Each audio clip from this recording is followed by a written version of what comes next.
Good evening, everyone. We meet again. As promised, today we'll be taking a look at the verbal ability section, slot 1, VA section only. I believe some of you are still joining in. So let's give it like another 2-3 minutes and then we'll start. All right?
I think it's about time.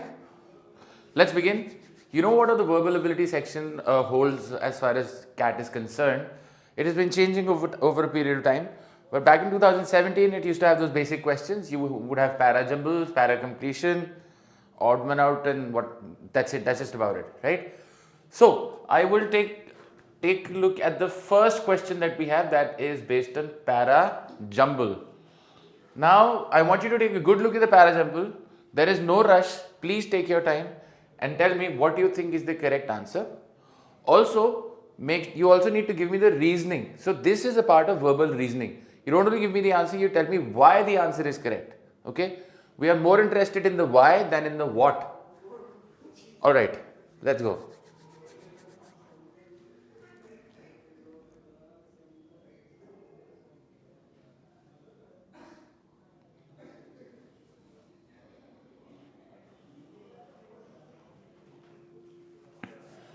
So when you're looking at the passage, don't just start looking for obvious openers.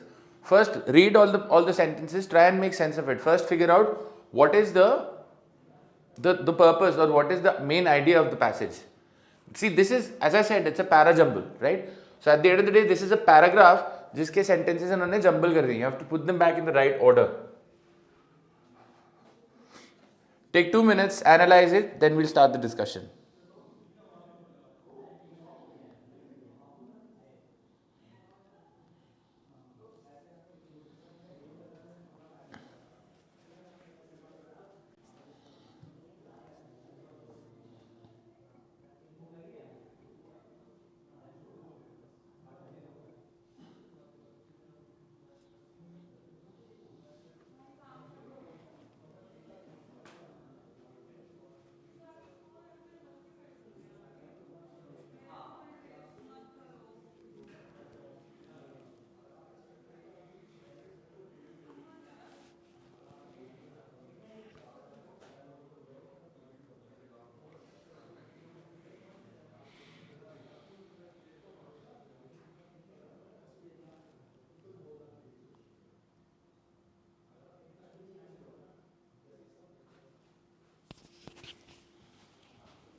Noob Gamer, what do you mean is a pair? Can you tell us more about what do you mean by the pair?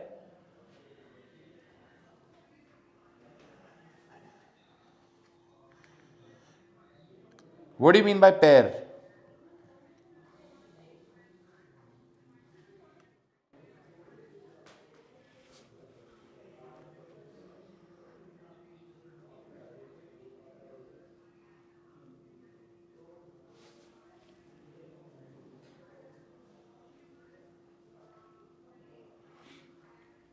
You are right, 3, 2 is a pair.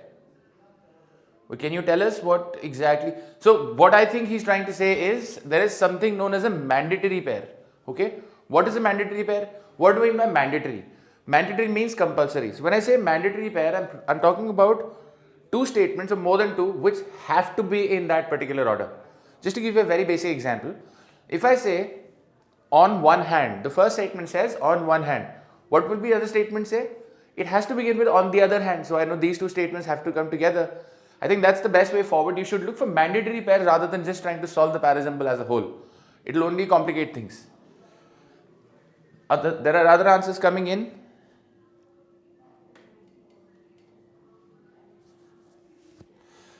So I've got correct mandatory pairs. I still haven't got the correct answer.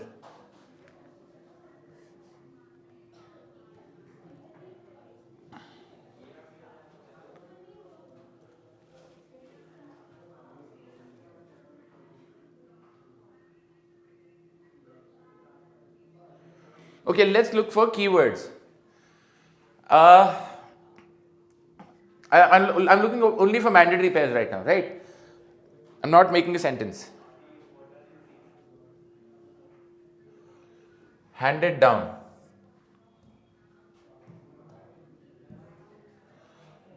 Handed down. Is there any mention of handing down anywhere else? कहीं और handing down या handed down ऐसा कुछ mentioned है?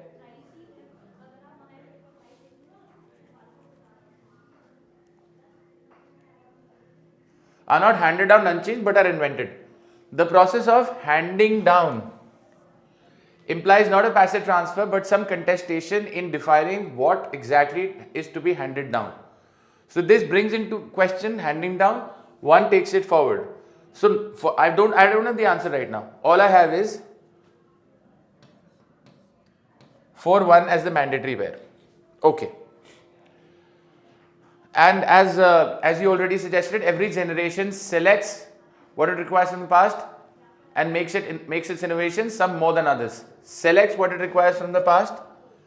Wherever Western scholars have worked, the selection. See, it says the selection.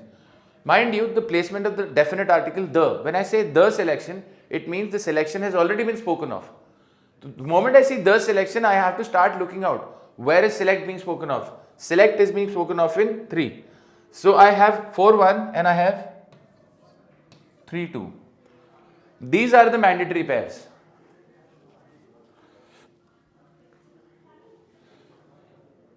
Good evening, Ji. Good evening, everyone. I hope this is clear that 4-1 and 3-2 have to be together. Yes?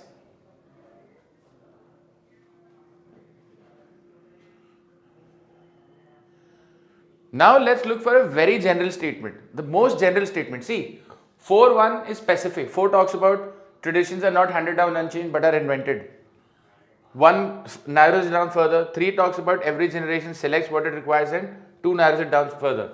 Look at statement 5. It says just as life has death as its opposite, so is tradition by default the opposition of innovation. Guys, this has to be the opening statement. So I know 5 is the first statement. Now if I take a look between 5 and 4 or 5 and 3, which is better? Does 5 connect to 4 better or does 5 connect to 3 better? If I say 5 and 3, 5 said every generation selects what is required from the past and makes its innovation. So it talks about past as well.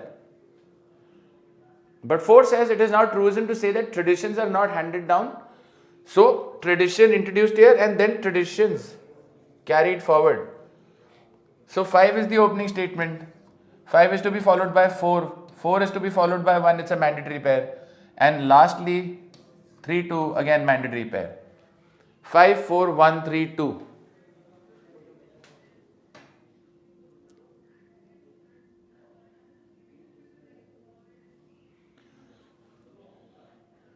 Palak, please read the question carefully.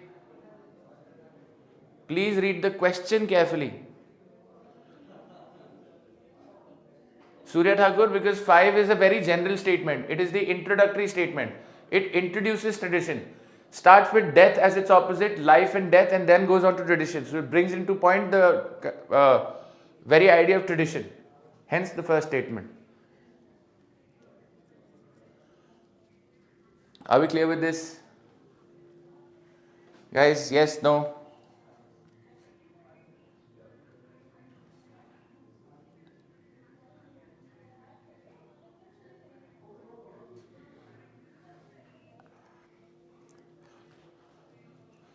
Can I get an answer, please?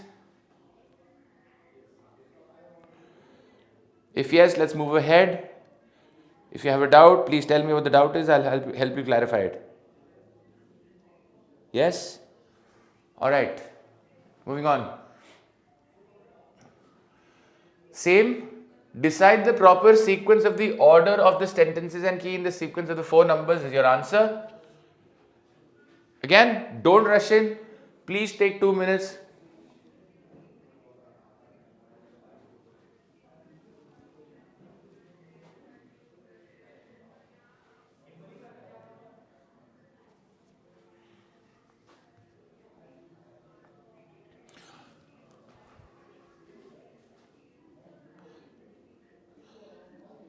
Oh, Palak, that is definitely a typo.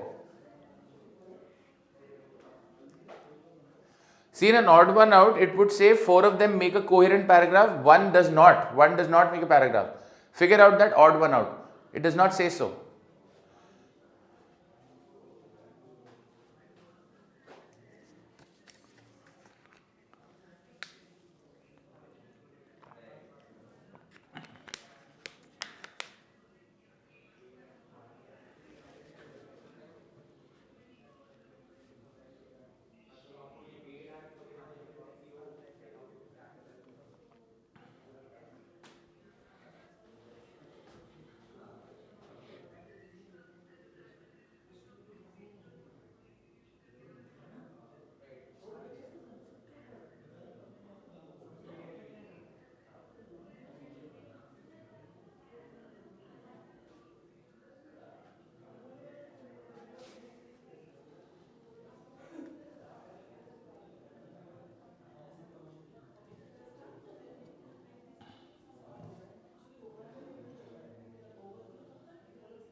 2, 3, 4 is a pair. Someone said 2, 3, 4 is a pair. 2, 3, 4 is not a pair, I'm afraid.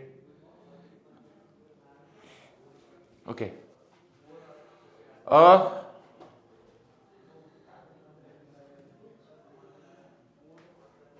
Okay, let's take a look at this. It says the cardiac disease.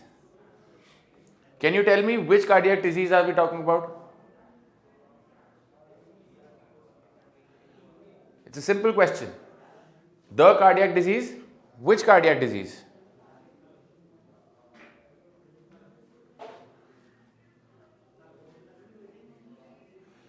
The question is simply what should precede to. I'm not giving out the answer. You need to tell me which cardiac disease. It says the cardiac disease. So clearly, a sentence before this would talk about a cardiac disease. Mentioned in 5, yes. So guys, simply put, I have, sorry, not 5 2.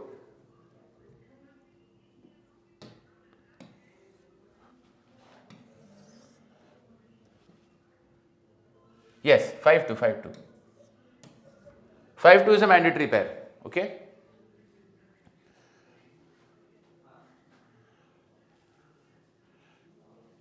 Now, in 4th, it says it.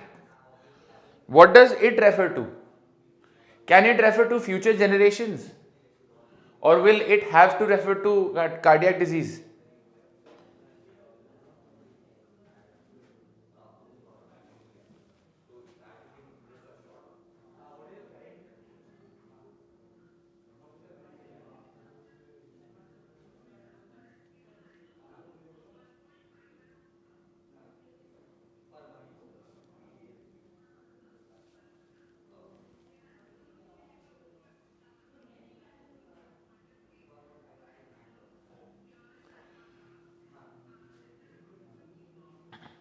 The disease, okay, right. So I know 5 2 4 is a mandatory pair. Are we all on the same page with respect to this? 5 2 4 कैसे एक साथ हुआ समझ में आया?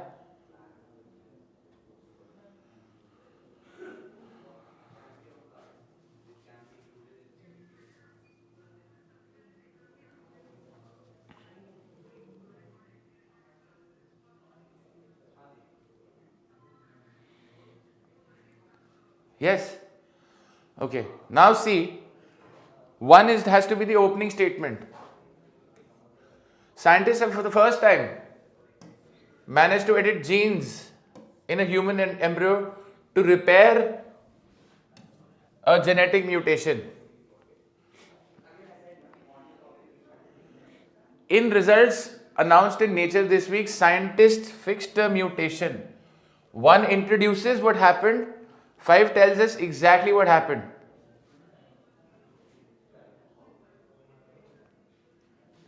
1 is general, 5 is a little more specific. So 1 5 is a mandatory pair. 1 5, and we know 2 5 2 4 have to come together. Eventually 3 has to be the last statement. Are we clear with this? 1 5 2 4 3 is correct.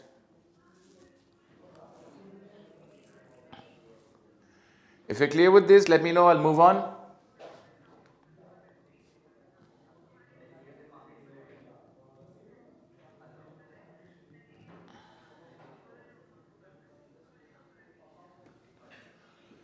Yes. कैसे पल्ला किया? आपको clear नहीं हुआ जो मैंने भी बताया? 2 से कैसे शुरू होगा? 2 cannot be the opening statement. It says the cardiac disease. The question arises, which cardiac disease? 2 can definitely not be the first statement.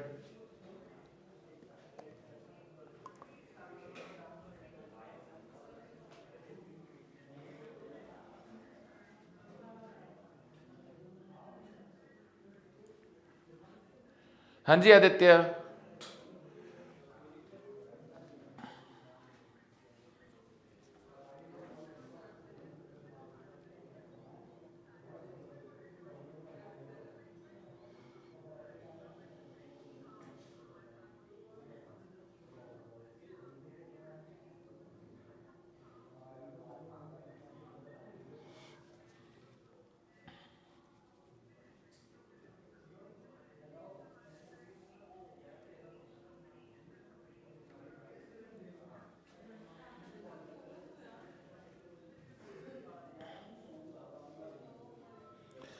I don't know the opening statement, Chinmay.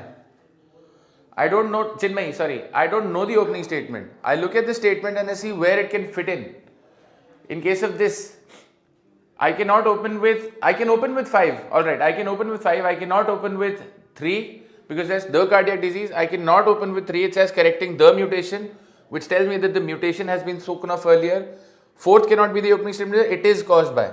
Fifth could have been the opening statement, but then there is no space for 1. On the other hand, fifth tells us scientists fixed a mutation that thickens the heart muscle, a condition called hypertrophic cardiomyopathy. So they've been very specific with it. In the first line, they've only said edit genes to repair a genetic mutation, fueling hopes that procedures one day may be available outside laboratory conditions. तो this is very general statement कि हमने ऐसा कुछ किया है जो आगे जाके हेल्प करेगा. फिफ्थ बता रहा है हमने किया क्या है, and that's why one is the opening statement.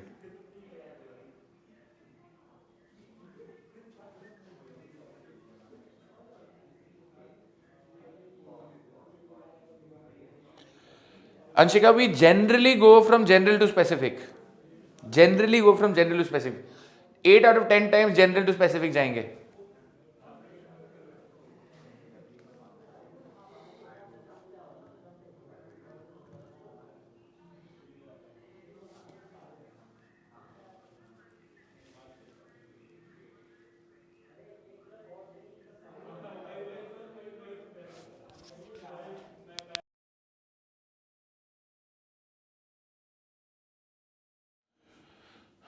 Two minutes, go through this.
कोई जल्दी नहीं है.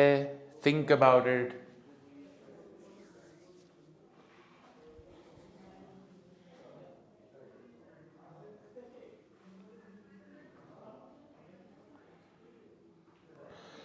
Most of you have found the mandatory pair correct. The first two statements are correct. Most of you, not all.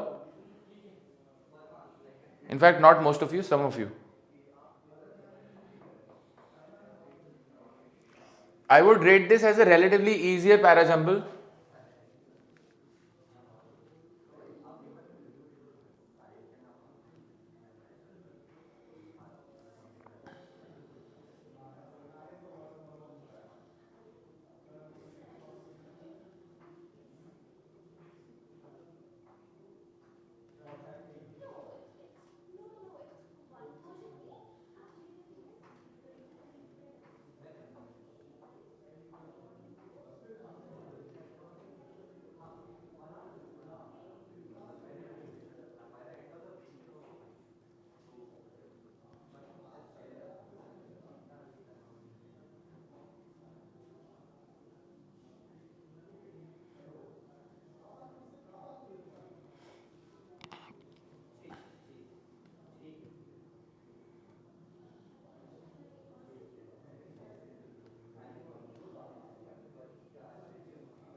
Okay, let's see. Well, most of you have got this correct, like partially correct. See clearly, 5 is the opening statement. ये तो सबको समझ में आ गया, ठीक है? DNA from Bronze Age human skeletons indicate that the Black Plague could have emerged as early as 3000 BC, along before the epidemic that swept through Europe in the mid 1300s. अभी हमने बोला DNA from the Bronze Age skeletons. In the analysis of fragments from the Bronze Age skeletons,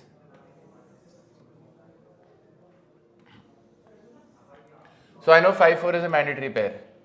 ठीक. Also, we're talking about an analysis.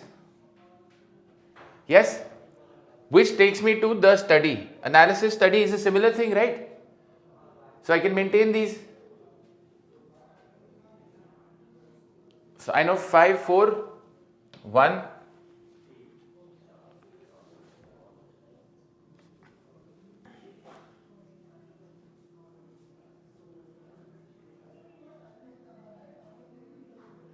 Now we are also talking about it may have driven human migrations across Europe and Asia. To substantiate this, we are saying the oldest sample came from an individual who lived in southeast Russia, which tells us about migrations across Europe and Asia. So 5, 4, 1, 2, and then the ages of the skeletons correspond to a time of mass exodus from today's Russia. Mass exodus is mass exit of people.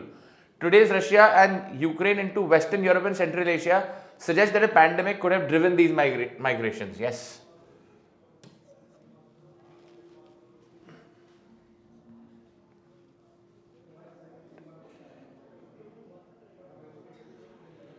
Also 2, 3 make a 5, 4 makes a pair, and 2, 3 make a pair.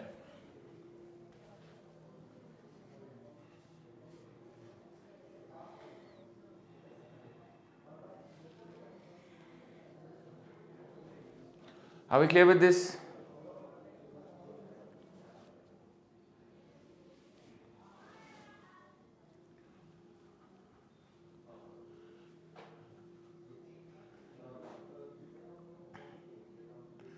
Because 4 says in the analysis of fragments from 101 Bronze Age skeletons. अरे कहीं introduce तो करना चाहिए ना. DNA from Bronze Age human skeletons indicate that the Black Plague. This tells us that something happened, and then we go on to say in the analysis of fragments from 101 Bronze Age skeletons.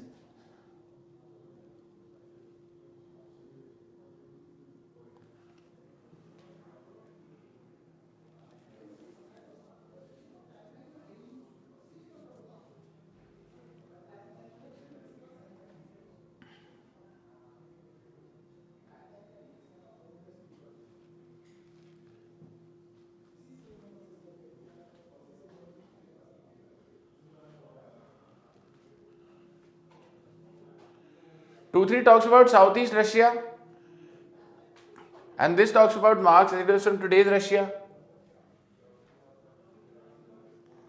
That's how.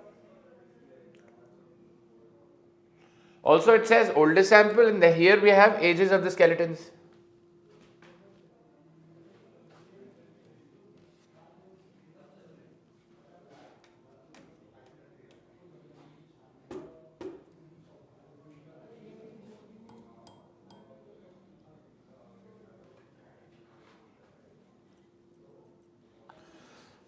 ठीक है, चलिए आगे चलते हैं. What do we have next? Again, it's a para jumble only. Take 2 minutes. Read this, please.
Sentences are a little bit lengthy, so I'm giving you more time.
Okay, let's see.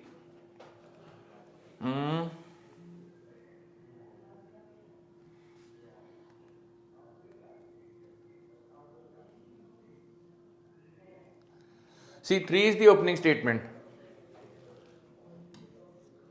Turning the pages of most family albums which belong to a period well before the digital dissemination of self-created and self-curated moments and images would reconfirm the basic instinct of documenting our presence in a particular space on a significant occasion with others who matter. There is absolutely nothing new about us framing the vision of who we are or what we want visually or otherwise in our Facebook page, for example. So 3 is the opening statement and 2 gives you an example of 3. So far I have 3, 2. This visual turn in social media. So this visual has merely accentuated this surrounding instant of ours. So 3, 2 is followed by 1.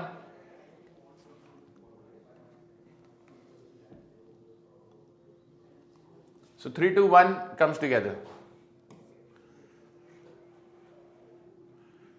Between 4 and 5, what comes before? We are empowered. One wala idea क्या है? Easy to create, easy to share, easy to store, easy to consume platform, gadgets and apps. We are empowered to book our faces and act as celebrities within the confinement of our respective. So these are all the things which we are expecting. Last, what is unprecedented, what was not expected was the desire to put out news feeds related to self, but the ease with which this broadcast operation can now be executed. 3, 2, 1, 4 and 5. Guys, this is the order. Could we follow this?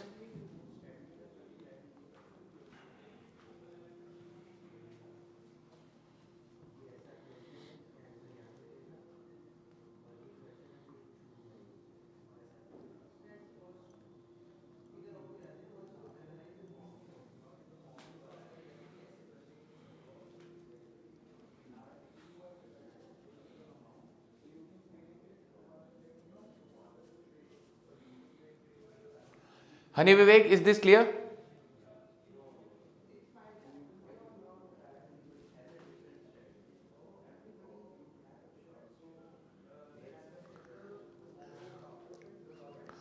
Three, two, one is a mandatory pair, no? सीधी बात है.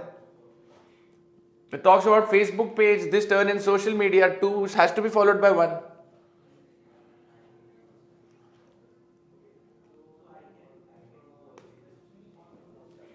Okay, an easier question, summary.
Well, most of you answered correctly, so I'll not delve too much into it.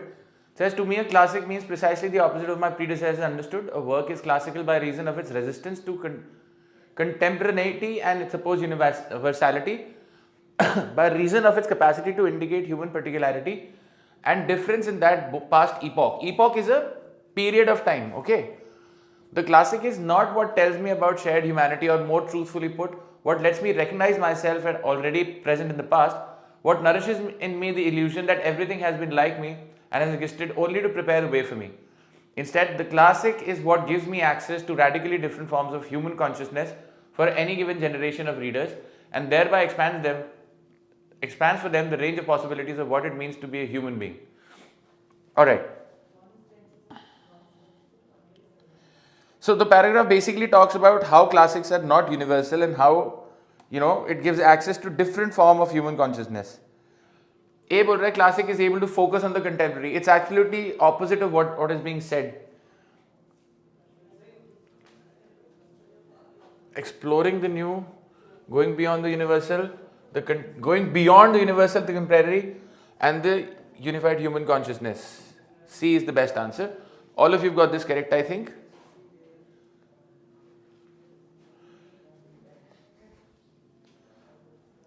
D says a classic is a work that provides access to universal experience of the human race as opposed to radically different forms of human. Okay, I could say D is somewhat similar, but we are looking at a summary. So what does a summary have to do? Summary does not have to reiterate what is being said. A summary has to ensure that all the important points which are mentioned in the paragraph are covered. So D is not complete, hence will not be the right answer. Moving on.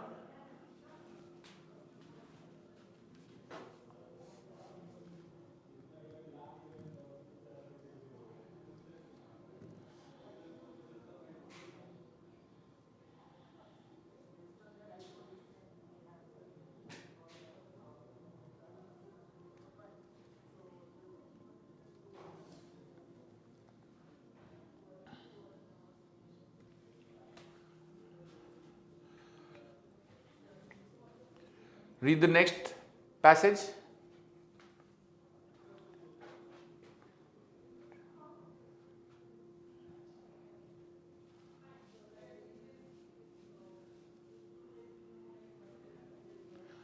Again, a summary type question. So we have to figure out what the passage is talking about, read the passage, and then figure out the answer. Make sure you're covering all the points. You're not giving out any extra points, nothing beyond what is being said, but ensuring you cover all the points as well.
Please don't rush in, take your time, relax.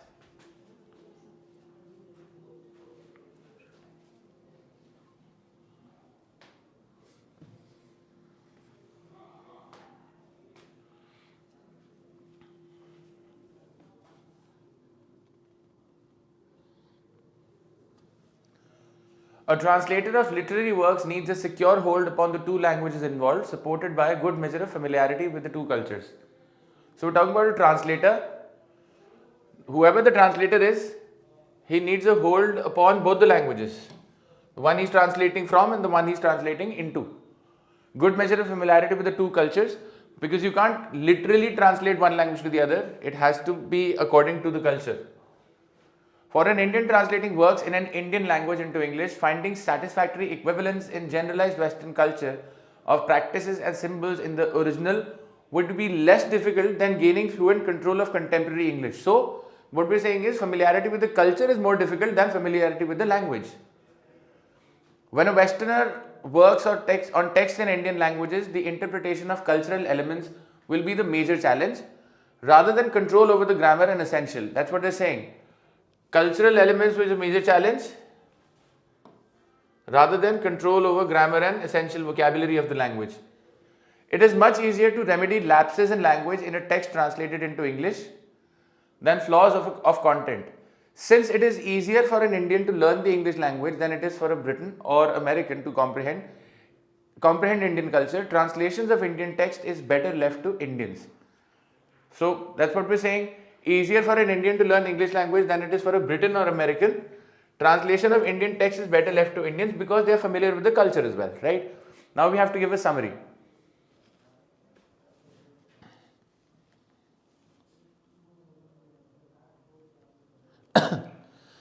Okay, A says, while translating, the Indian and the Westerner face the same channel, but they have different skills profiles. No, they don't face same challenges. B says, as preserving cultural meanings in the essence of literary translation, Indians' knowledge of the local culture outweighs the initial disadvantage of lower fluency in English. We are not saying outweighs. See, this is literally wrong. We're not saying if you know culture better, you can say ignore being not fluent. No, you have to know the culture as well as you have to be fluent. C says Indian translators should translate Indian texts into English as their work is less likely to pose cultural problems. Why? Because they are already familiar with the culture. D says Westerners might be good at gaining reasonable fluency in new languages, but as understanding the culture reflected in literature is crucial, Indians remain better placed. No, we're not talking about culture reflected in literature. This is incorrect. Hence, C is the best answer. Clear? Any doubt with this? Please ask me right away.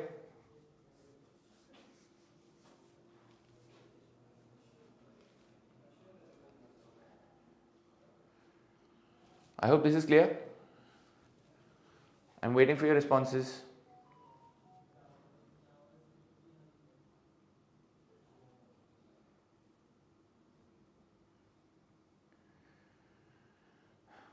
Guys, you will need to tell me if it's clear. If it's not, then we move forward. Oh, sorry, if it's clear, we move forward. If it's not, I will take you through this again.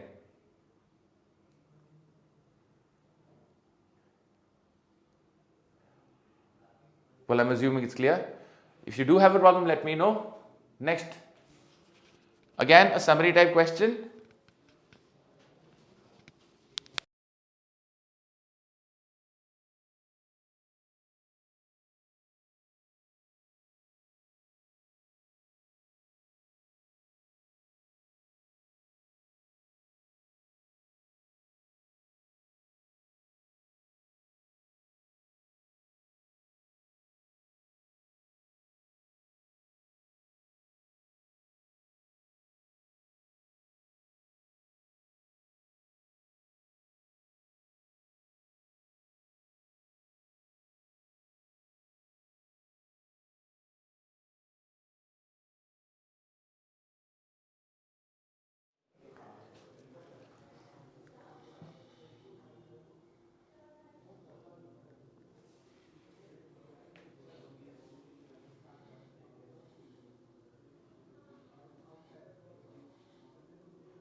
No problem, Harsh, no problem.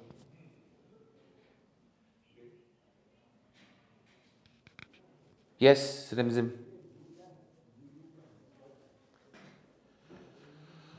That's all right, Harsh, that's okay. Yes, Rimzim, that's why it's incorrect.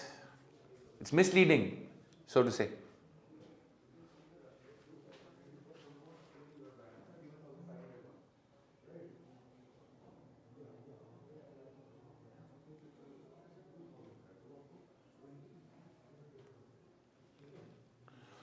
Okay, the argument reads, for each of the past 3 years, temperatures have hit peaks not seen in the birth of meteorology and probably not for more than 1100 years. So we know temperatures have been rising. Okay.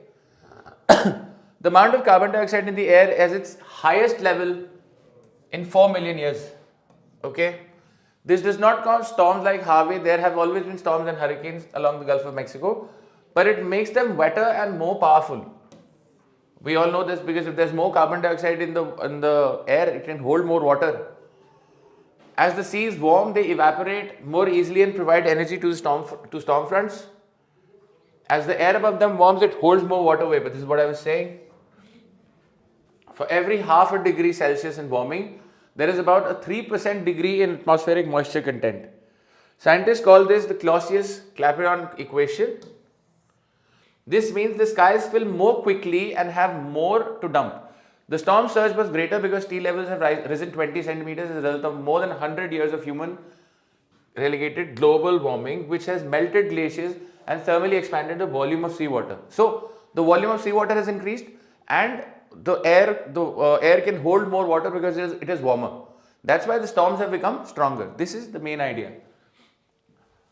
Let's take a look at the options.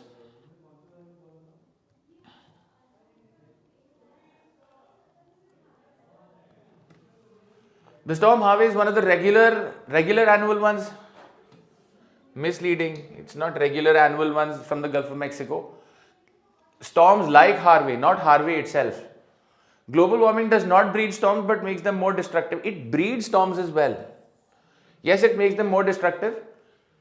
Though it predicts potential increase in atmospheric moisture content, cannot predict the scale of damage storms might wreak. Okay, nowhere has the passage spoken about the scale of the damage that the storms will wreak. So we can't predict this either.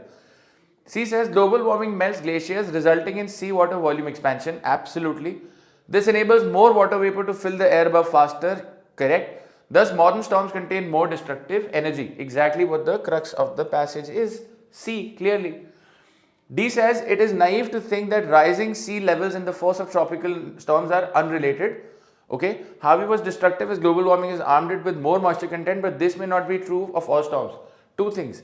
We haven't spoken about Harvey being more destructive. Second, we don't know whether this may be true of all storms. We're saying this will be true of all storms because it's a global phenomena. Clearly, C is the best answer. Any questions here?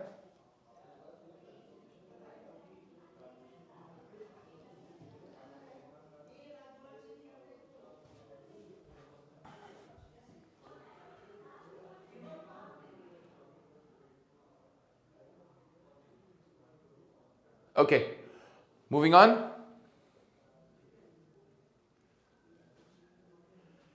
See, 5 sentences related to a topic are given. 4 of them can be put together to form a meaningful and coherent short paragraph. Identify the odd one out.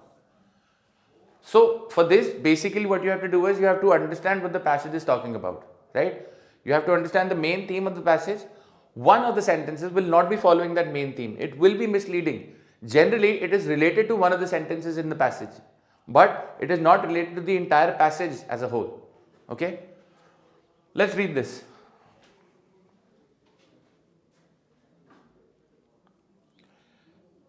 Maheshwar, naive means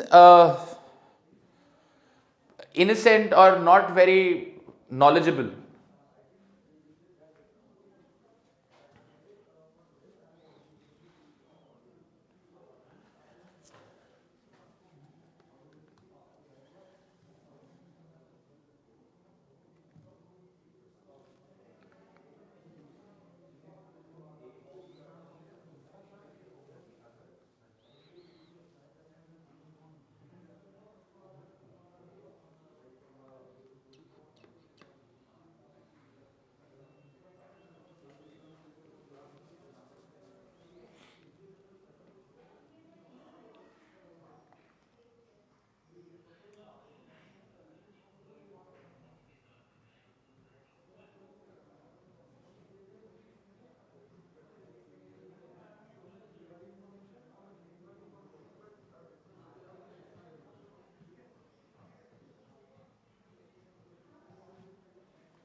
Read this.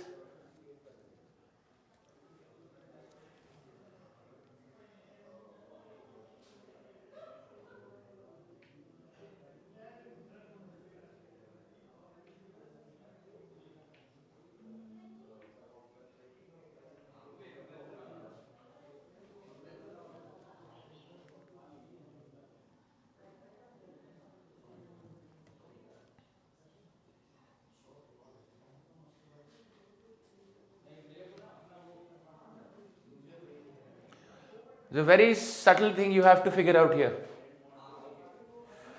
Guys, please understand.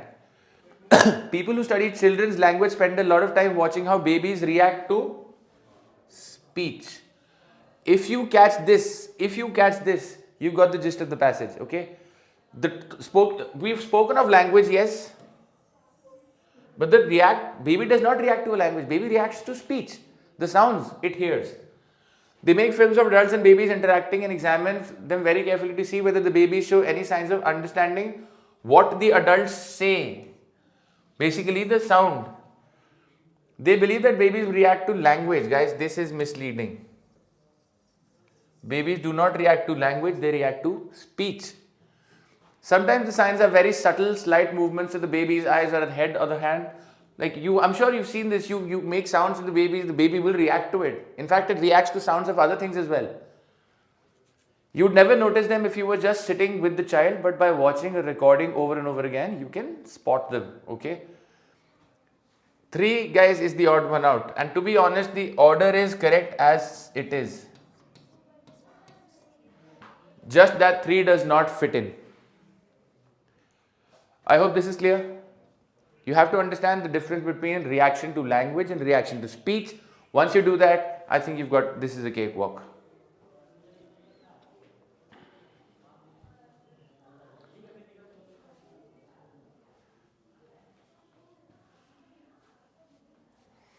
Okay, moving on. Again, this is also an odd one out. So try and figure out the gist of the paragraph and then mark the answer.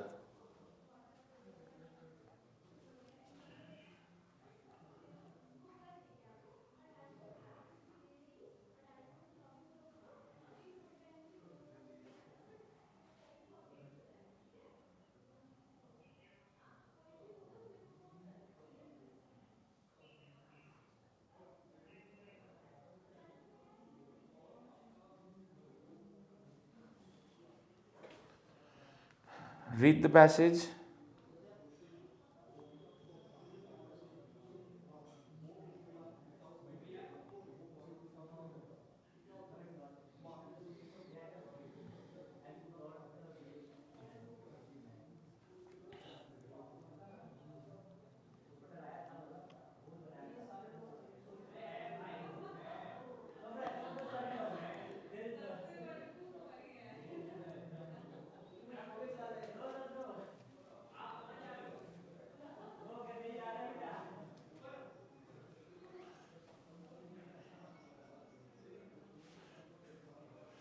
See, we're talking about neuroscientists studying exercise impact within the brain cells, roots of biology, body's influence on mind. So we're talking about mind and exercise. It turns out that moving our muscles, again, it's some sort of exercise. Exercise does not mean you go to the gym. Anything can be an exercise. Produces protein that travels through bloodstreams and into the brain. So movement of muscles, exercise and brain. 4th says, in today's technology-driven plasma-screened world, it's easy to forget that we are born movers. Animals, in fact, because we've engineered movement right out of our lives. This does not talk about the connection between movement of body and the brain. Even if you look at 5th, it says it's only in the past few years that neuroscientists have begun to describe these factors and how they work. And each new discovery adds new awe-inspiring. So again, neuroscientists, we're talking about the brain. Which factors? The factors of movement, etc. Clearly, the odd one out is 4th. Guys, were you able to follow this? Please let me know. There's a doubt, we'll take it up.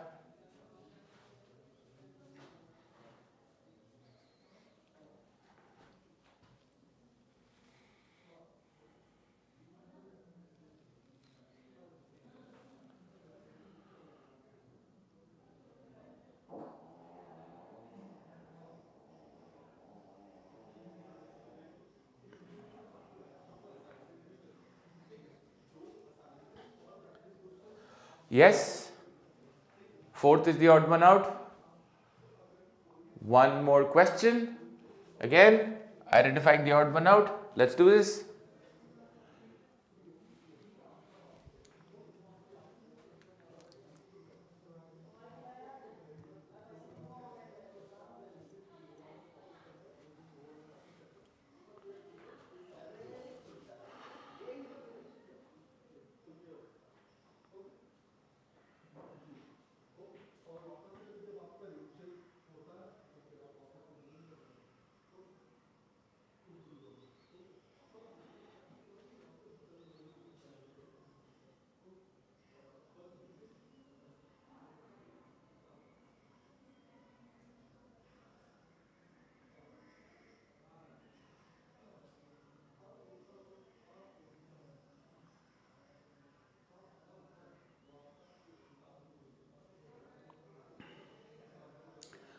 I think this is an easy question.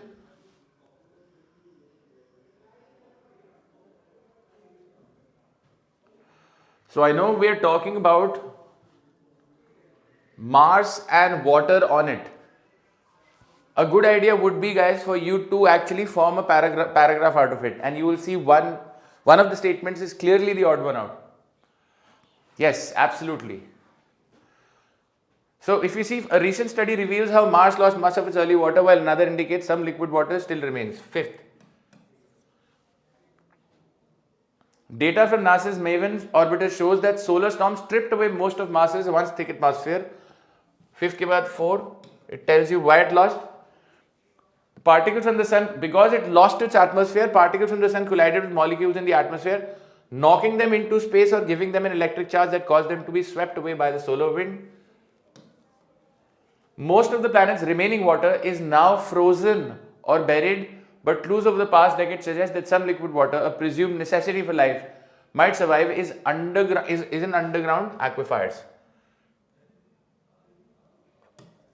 Clearly, the odd one out is 1. And I see most of you got this right.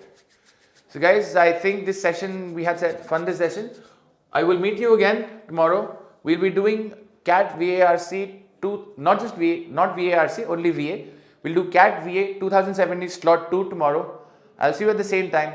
Till then, take care.